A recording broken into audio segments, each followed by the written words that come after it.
Hey, what's up, farm friends? It's your friendly neighborhood farmer Sam coming to you from the Runamuk Acres Conservation Farm. I'm Marianne. Thanks for joining me. I'm just going to ramble for a couple of minutes before I start reading this week's farm update.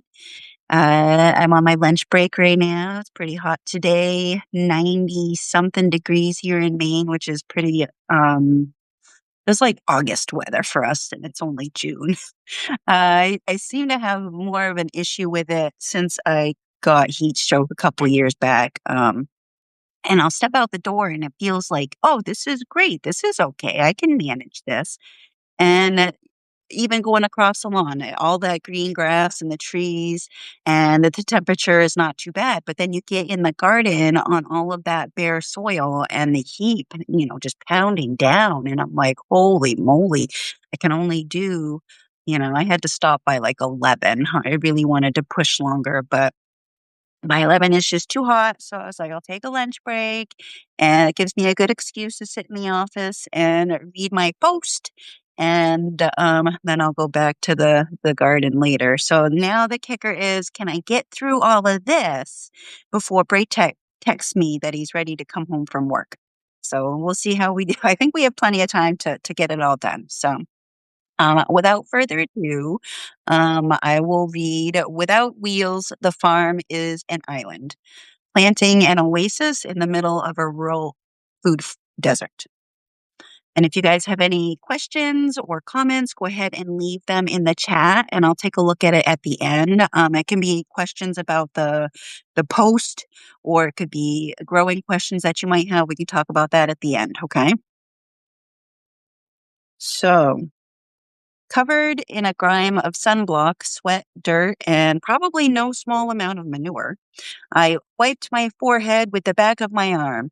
Digging down through the mulch with my trowel, I found the dark soil beneath and settled the root ball of a calendula seedling into the hole. It was late Thursday evening and the day had been hot for Maine. 91 degrees. I'd taken off to run errands during the worst of the midday heat, opting for a late afternoon session when temperatures came down a bit. With an all-out 90s playlist cranking from the portable speaker and a cold cocktail, I turned it into a planting party, savoring every minute of it, knowing I'd only get so many more chances at the spring planting crush. Upon hearing a car door shut, I straightened and looked toward the farmhouse to see another vehicle in the driveway out front. That morning, I'd set out my leftover tomato and pepper plants on a card table, posting to my community's Facebook page that they were free for the taking. The response was overwhelming, and when I chanced to catch one elderly gentleman out front earlier that afternoon, his appreciation was moving.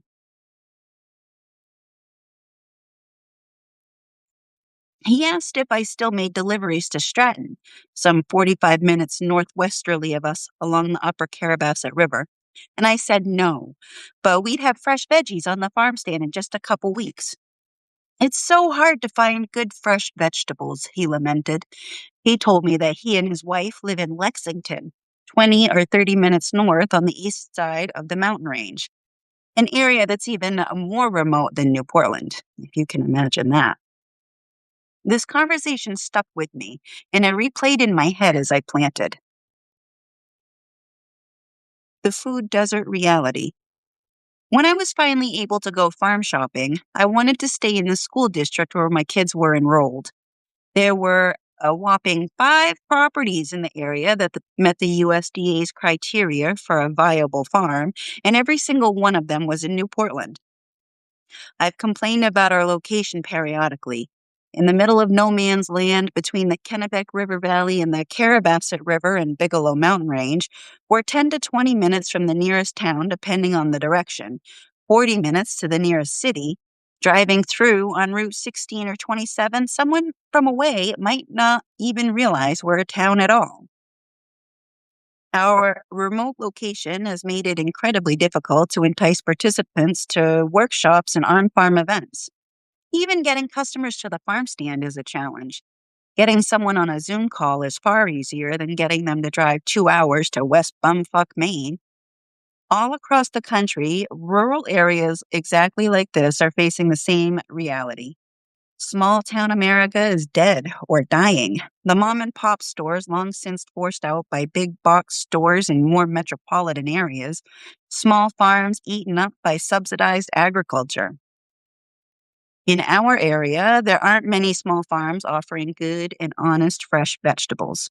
You might find a homesteader with a few extra veggies on a roadside stand at the height of the season, but I've noticed that most of these, especially now that Maine has its food sovereignty law, are offering primarily baked goods and eggs.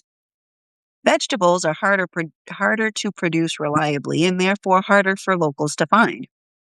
I know I'm guilty of being inconsistent in my offerings as well. There have been seasons when everything was beautiful and people could stop in to snag produce, bread, and cookies on their way home from work. Bad seasons when I've had to close the farm stand midsummer to prioritize my CSA members, and seasons like last year in the fallout from the lunch lady job where I couldn't grow at all and the farm stand became just another cluttered front porch. But I'm in a different position now. Braytech is working and contributing to the household. My writing is generating cash flow. I no longer have to leave the farm to supplement the farm's income. Whoopee! This is the season I've waited for all my life. Even as a teenager, I'd imagined myself as a writer and a farmer. It took becoming something more than your average homesteader to get here. But here I am, Farmer Sam. And now I'm farming full time, embracing the work and the land. I can be the one who supplies fresh vegetables out here in the sticks, an oasis in the middle of a food desert. And I want to. Upcoming events. A couple of other things worth mentioning while I have you here. This week on Talking Dirt, I still love that. It's actually tomorrow. Talking Dirt is tomorrow. I'll be sitting down with Ashley Martin of Farm and Field Guide, who's exploring no-till and non-mechanized growing. Come hang out at 3:30 Eastern Standard Time, live on Substack, right here. And there will be a replay available if you miss it. So don't worry. We got you covered.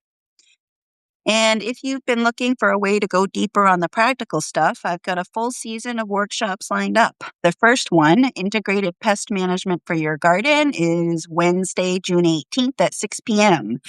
Early bird pricing is still available through the 11th, so today and tomorrow. So you'll head on over to the upcoming events page to register or get on the wait list for what's coming. We did it! Yay! Yay for us! Even as planting remains all-consuming, there are plenty of other aspects of this farmish life to catch up on. When we last left off, I was running a flash sale to raise funds for lumber. I wish I'd gotten a picture of that lumber delivery for you, but I was too elated watching that Hammond lumber truck back into the driveway, beep, beep, beep, to think about my phone. Instead, imagine the existing scent of hay inside my barn now mingling with the fragrance of new pine boards and 2x4s in a neat pile just inside the door. Yummy. I like it. We did it, friends. We raised $958.33 between farm shares, paid subscriptions, and a few donations. Enough for everything I needed for the sheep tractors, plus a little extra. Every time you show up like that, it knocks me sideways. Knowing I have people in my corner gives me the courage to do hard things. So thank you for that. And that's why crowdfunding for a truck doesn't seem so far-fetched. Help Runamuck Get a truck. I was at a community marketing meetup sponsored by the Greater Franklin Economic and Community Development Group, surrounded by fellow business owners from across Western Maine region, when the text came in. The lady from Maine Maid was giving her spiel, and I was having one of those moments when life threatens to engulf you, dread and panic rising while you smile and nod and pretend everything is fine. The owner of the car I'd been borrowing wanted it back. I'd hoped to have it until fall when I thought Braychick would have enough saved to buy his own set of wheels. Without a vehicle, we can't get him back and forth to work, and without that income, this household stops functioning. I can't fetch groceries or critter or feed for the critters. Out here in the sticks, there's no public transportation, no ride share. If you don't have wheels, you don't go anywhere. I had 1,500 from a previous donation I've been sitting on for our upcoming hay purchase in July. My first instinct was to get a junker to get by with until Braytech can buy his own car. But then a devout farm supporter DM'd me and gave me a kindly push toward crowdfunding. This is a person who's been donating regularly, so she knows where I'm at. And so to have this person suggest it gave me a pause for thought. I've crowdfunded twice before, once for the down payment on this farm and again in 2024 for hay. And I was reluctant to go down that road again. It's a lot of work to do a crowdfunding campaign. People really scoff at them and they call it panhandling. I think of it as fundraising like you would for any other nonprofit or kids program. But still, there's a stigma. There's a lot of work involved with it behind the scenes that you don't see. And so I agonized over whether or not to do this, but ultimately I decided to give it a go. Worst case scenario, I raise $2,000 and get that junker anyway. Best case scenario, I get Runamuk a truck. And this farm has needed a truck for far too long. A lot of what I can and can't do out here is dictated by what I'm driving. In many ways, a compact car leaves me stuck in place. A truck means I can haul my own sheep, I can stock the farm stand, get to the feed store, jump on opportunities like free equipment I see on Facebook, a breeding animal that's worth driving for. And yesterday, I ran up to town. No, it was Monday when I took the car up. I took the car up to drop it off. And on my way up there on the side of the road are all these old paned windows, perfect for cold frames. But what was I going to do? I couldn't squish them in the car. And my bestie was giving me a ride home. I couldn't very well pile all this equipment in her car. Um, so it's just like another scenario where I could have done more if I had a truck. Like I need another small refrigerator for the farm stand, but until I can haul it, there's no point in looking. So the Help Runamuck Get a Truck campaign is now live on GoFundMe. In the text version of this post, there's the campaign video that I made. You can see me giving my spiel. And there's also the link to the GoFundMe campaign. I totally understand if you're not in a position to be able to give. If at the very least you could support me by sharing that link, that is a huge help. Without wheels, the farm is an island. By now, it was getting late and the black flies and mosquitoes were out in full force. I waved them away and pushed on, plucking zinnia seedlings out of the tray and scouting for homes for them in the garden. It's so hard to find good fresh vegetables, still echoing in my head.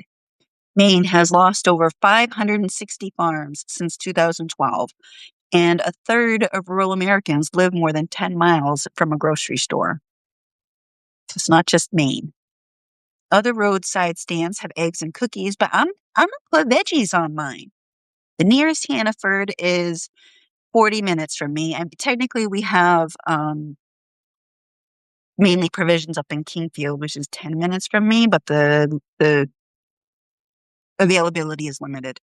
So, for any amount of stocking up, I'm going to go 40 minutes from me to do my grocery shopping. And if you're living in Lexington, like that elderly gentleman, that's more like an hour and a half drive for him. So if I can be the oasis for these people, then I want to. 40 acres out back are under conservation contract that says this land will not be swallowed. The brook trout in the stream, the lynx in the larch grove, the endangered freshwater mussel in Gilman Stream, all of it is still here because I decided it should be. And that work doesn't stop when the borrowed car goes back. But without wheels, this farm really is an island. Help us get off the island, share the link, and help Runamuck get a truck. Sending loving good juju to you and yours, your friendly neighborhood farmer, Sam. So that's this week's update. Um, yeah, just to recap, I will be live with Ashley Martin tomorrow at 3:30. Um, I'm gonna let that GoFundMe campaign run for a couple of weeks. We've